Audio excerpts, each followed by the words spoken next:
नमस्कार साथियों, रण क्षेत्र क्लासेस के ऑनलाइन प्लेटफॉर्म पे मैं बालचंद और आपका हार्दिक स्वागत अभिनंदन करता हूं। तो जय हिंद, वंदे मातरम। तो कैसे हैं आप सब लोग? उम्मीद करते हैं बहुत अच्छे होंगे और अपनी तैयारी को आप एकदम जारी रख रहे होंगे। देखिए, अपना वर्ण विचार का टॉपिक चल रहा था, उसमें कल मैं आपको बता रहा था, अपन ने पढ़ा था उच्च व्यंजनों का वर्गीकरण अपने चल रहा था। और व्यंजनों के वर्गीकरण में हमने जो लास्ट हमारा चल रहा था, उच्चारण स्थान के आधार पर व्यंजनों का वर्गीकरण। लास्ट हमारा 5 नंबर चल रहा था, उच्चारण स्थान के आधार पर। किसके आधार पे? उच्चारण स्थान के आधार पर व्यंजनों का वर्गीकरण। उच्चारण स्थान के आधार पर व्यंजनों का वर्गीकरण मैंने आपको बताया था कितने प्रकार का होता है। तो उच्चारण स्थान के आधार पे हमने इसको कितने भागों में? 10 भागों में बांटा था। कितने भागों में बांटा था? हमने इसको 10 भागों में बांटा था। कितने भागों में? 10 भागों में बांटा था, है ना। और वो 10 में से हम आधे पढ़ चुके थे कल, जो मैंने आपको बताया था।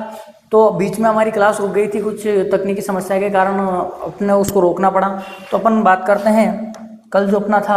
हाँ, यहाँ तक अपन ने पढ़ लिया था कि कहाँ तक? हाँ, ओष्ठ वर्ण तक अपन ने पढ़ लिया था। ये अपने सारे के सारे जो व्यंजन वर्ण हैं के क वर्ग और जो विसर्ग है किससे बोला जाएगा? कंठ से। और उसका नाम क्या होगा? कंठ है। आज हम आगे बात करेंगे। आगे अगर जो बात करेंगे तो अपने पास क्या क्या बचा है? देखो, इनके आने के बाद अपने पास एक तो ई और एक दीर्घ ए और आई बचा है। उसके बाद ओ और औ बचा है। उसके बाद एक अपना अनुस्वार बचा है और व और है बचा है। ये अपने पास जो अभी तक अपने जिनमें को बांटा नहीं, ये वो बचा है। अब देखिए, अगर हम अगले की बात करें तो मैं आपके सामने देखूं, एक तो मैं लिख देता हूँ क्या बचा अपने पास। ऊपर वाला ए और आई, एक तो क्या बचा है? ए और आई बचा है। और क्या बचा है? और बचा है हमारे सामने ओ और औ बचा है। ओ और औ बचा है ये। इसके बाद क्या बचा है? एक हमारा, इसको हम छोटा कर लेते हैं थोड़ा, इसको हम छोटा करते हैं। देखिए, हाँ, अब देखिए,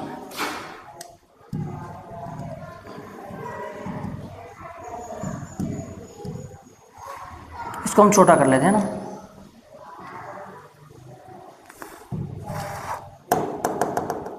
क्या हुआ?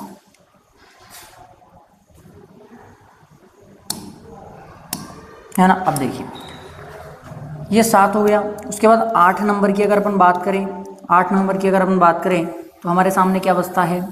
8 नंबर की अगर हम बात करें तो हमारे सामने क्या बचता है? एक हमारा वह हो गया, एक हमारा वह के बाद एक हमारा क्या हो गया?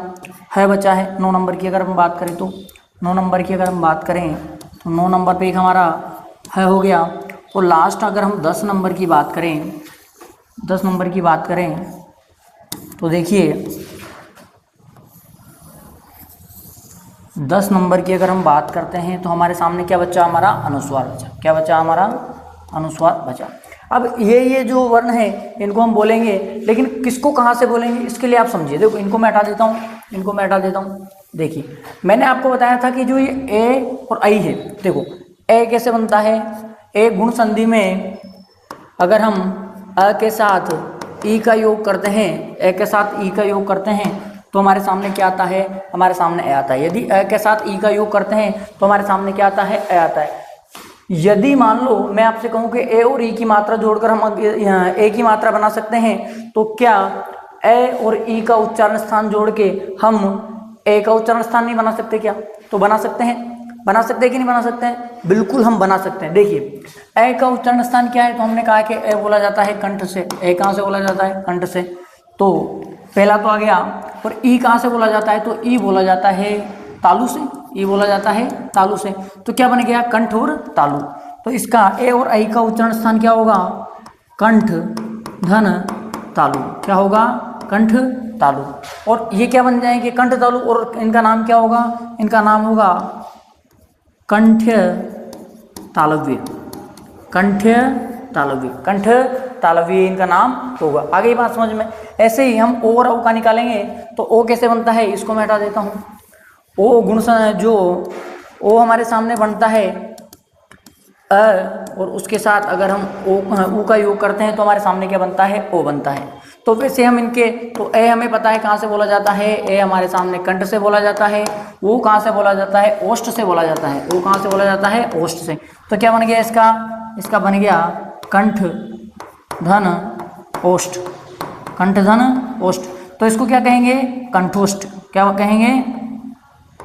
कंठ कंठोष्ठ, कंठोष्ठ। क्या कहेंगे? कंठोष्ठ। क्या कहेंगे? कंठोष्ठ। क्यों? क्योंकि कंठ ओष्ठ से बना है तो इसको बोलेंगे कंठोष्ठ वर्ण बोलेंगे। अब आता है हमारे सामने व। जब हम व को बोलते हैं, इसको ध्यान से समझना, जब हम व को बोलते हैं, जब हम व को बोलते हैं तो जब हम व को बोलते हैं तो हम बोलिए, देखो व जब हम व को बोलते हैं तो हमें ऐसा लगता है कि हमारे ये जो जीभ है वो हमारे होठों को, किसको? होठों को और दांत को स्पर्श करती है। जैसे व बोलेंगे तो क्या होठ और दांत को स्पर्श कर रही है, तो आपस में कौन किसको स्पर्श कर रही है? होठ और दांत को। तो होठ को कहेंगे ओष्ठ और दांत को कहेंगे दंत, तो ये बन जाएगा दंत्योष्ठ।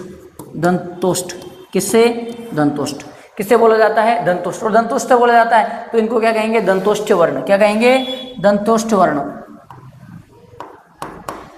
दंतोष्ठ वर्ण क्या कहलाएंगे? दंतोष्ठ वर्ण। तो वह कहाँ से बोला जाता है? वह बोला जाता है दंतोष्ठ से। वह कहाँ से बोला जाता है? दंत ओष्ठ। दंत प्लस ओष्ठ, इसको अपन अलग करेंगे तो रुकिए, देखिए क्या बन जाएगा? दंत धन ओष्ठ। ठीक है, अब कौन सा बचा? अब हमारा क्या बचा है? अब हमारा क्या बचा है? इसको जानने से पहले हम अनुस्वार का देख लेते हैं। किसका देख लेते हैं? अनुस्वार। देखो अनुस्वार को जब अपन बोलते हैं तो किससे बोलते हैं? नाक से। किससे बोलते हैं? नाक से। तो ध्यान रखना इसका क्या होगा? नासिका। क्या होगा? नासिका। इसका क्या होगा? नासिका। और एक चीज और अगर अपन ध्यान दें तो जब हम किसी भी वर्ग का पांचवा वर्ण बोलेंगे, जब हम किसी भी वर्ग का पांचवा वर्ण बोलेंगे तो उसमें हम नासिका का सहयोग लेते हैं। तो नाक से नहीं बोलते, नासिका का क्या लेते हैं? सहयोग लेते हैं। इसीलिए जो पंचम वर्ण है उनको भी किसमें? नासिका में शामिल किया जाता है। तो इसके साथ क्या होंगे? पंचम वर्ण। और पंचम वर्ण कहते हैं आप समझ जाओगे कि प्रत्येक वर्ग का पांचवा वर्ण क्या कहलाता है? पंचम वर्ण कहलाता है ये। और इनको बोलेंगे क्या? भाई नासिका तो इनका उच्चारण स्थान हो गया, और ये कहलाएंगे नासिक्य वर्ण। क्या कहलाएंगे? नासिक्य वर्ण। क्या कहलाएंगे? नासिक्य वर्ण कहलाएंगे। अब आता है ये बहुत ही इंपॉर्टेंट है, आप ध्यान रखना है को कहाँ से बोला जाता है? है को कहाँ से बोला जाता है? तो अगर अपन से पूछे तो है को कहाँ से बोला जाता है? तो है को बोला जाता है स्वर यंत्र से। किससे बोला जाता है? स्वर यंत्र से। है को बोला जाता है स्वर यंत्र से। है को कहाँ से बोला जाता है? सीधे सीधे याद रखना कि है को कहाँ से बोला जाता है? स्वर यंत्र से। और इसका नाम पूछे तो इसका नाम भी बहुत इंपॉर्टेंट है, इसको बोलते हैं अली जिह्वा वर्ण। कौन सा बोलते हैं? अली जिह्वा वर्ण। ये बहुत ही इंपॉर्टेंट है। इसमें से सबसे ज्यादा इंपॉर्टेंट है कि है का उच्चारण स्थान क्या होगा? तो है का उच्चारण स्थान होगा स्वरयंत्र। और इसको कहाँ से बोलेंगे? स्वरयंत्र होगा। और इसका नाम क्या होगा? इसका बोलेंगे अली जिह्वा नाम होगा। इसका नाम क्या होगा? अली जिह्वा नाम होगा। ये हमारा उच्चारण स्थान के आधार पर व्यंजनों का वर्गीकरण क्या होता है? पूरा होता है। उच्चारण स्थान के आधार पर आप अच्छे से देख लीजिए।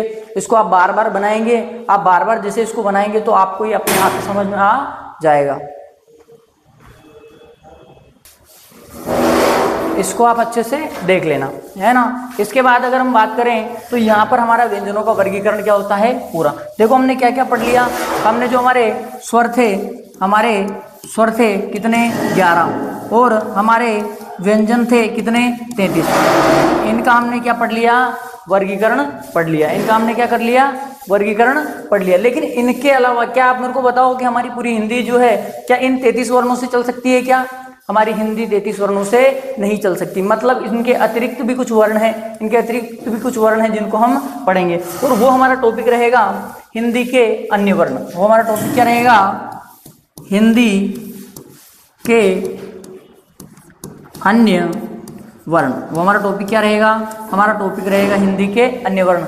जिसमें मैंने आपको बताया, मैं आपको मोटा मोटा बता देता हूँ। जैसे हमने पढ़ा अयोगवाह के बारे में पढ़ा था, अयोगवाह के बारे में पढ़ा था, संयुक्त अक्षर के बारे में हमने पढ़ा, उसके बाद जो विदेशी व्यंजन के बारे में हमने पढ़ा। ऐसे बहुत सारे जो अन्य वर्ण हैं, ये टॉपिक तो आपको मिलेगा ही नहीं किसी किताब में। आपको ये नहीं मिलेगा कि हिंदी के अन्य वर्ण नाम का भी कोई टॉपिक होता है। लेकिन हम पढ़ेंगे और एक एक को बहुत ही विस्तार पूर्वक पढ़ेंगे। इसी के साथ हमारी आज की जो क्लास है इसको हम यहीं पे रोकेंगे। इसी के साथ देखते रहिए, तैयारी करते रहिए। जय हिंद, वंदे मातरम।